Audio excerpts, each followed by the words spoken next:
จ้าลูกหนังวิเคราะห์บานเตะทีเด็ด3คู่ประจำวันอังคารที่27เดือน1ปี2026เรามาเริ่มกันคุยเรื่องในศึกบุนเดลิก้าเยอรมันเตะในเวลา 20:30 ของคืนนี้การพบกันระหว่างซังเปาลีจะเปิดบ้านต้อนรับการมาเยือนของอาเบไลซิก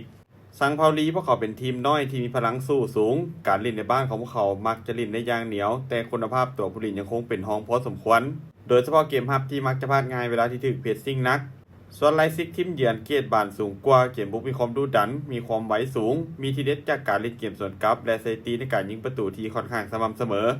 ผู้เกมคาดว่าซังเปาลีน่าจะเน้นตั้งรับลึกรอจังหวะการเล่นเกมสวนกลับอาศัยการวางบานยาวและลูกตั้งเตะในการโจมตีเป็นหลักส่วนไลซิกน่าจะเป็นฝ่ายที่คล้องบานบีบสูงลิ่นไว้ถ้าหากได้ประตูแรกเกมมีโอกาสจะไหลค่อนข้างสูง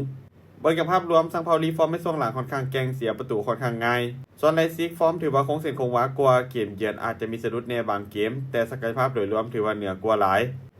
การคาดการณ์สกอร์ที่น่าจะเกิดขึ้นอาเบไลซิกจะบุกเหมาชนะซังเปาลีไปด้วยสกอร์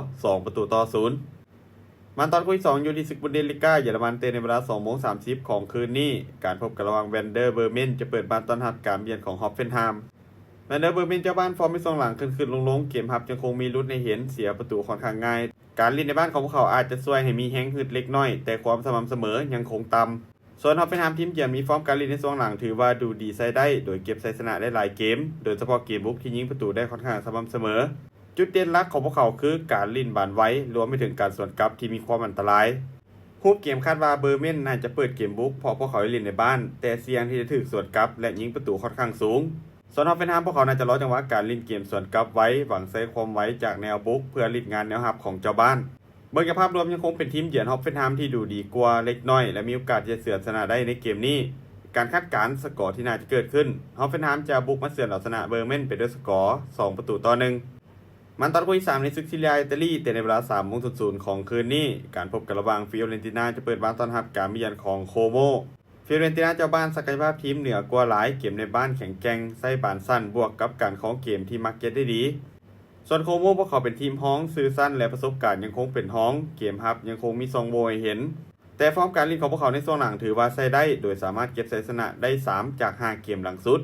ฮูปเกมคาดว่าฟิโอพวกเขาน่าจะเป็นฝ่ายที่คล้องบาดและบุกเข้าใส่ยางต่อเนื่องส่วนโคโมน่าจะเน้นอุดให้แน่นหวังรอจังหวะการเล่นเกมสวนกลับถึงแม้โคโมในช่วงหลังจะมีฟอร์มที่ดีแต่การมาเยือนฟิโอเรนติน่าในเกมนี้อาจจะเป็นงานที่บ่ง่ายของพวกเขา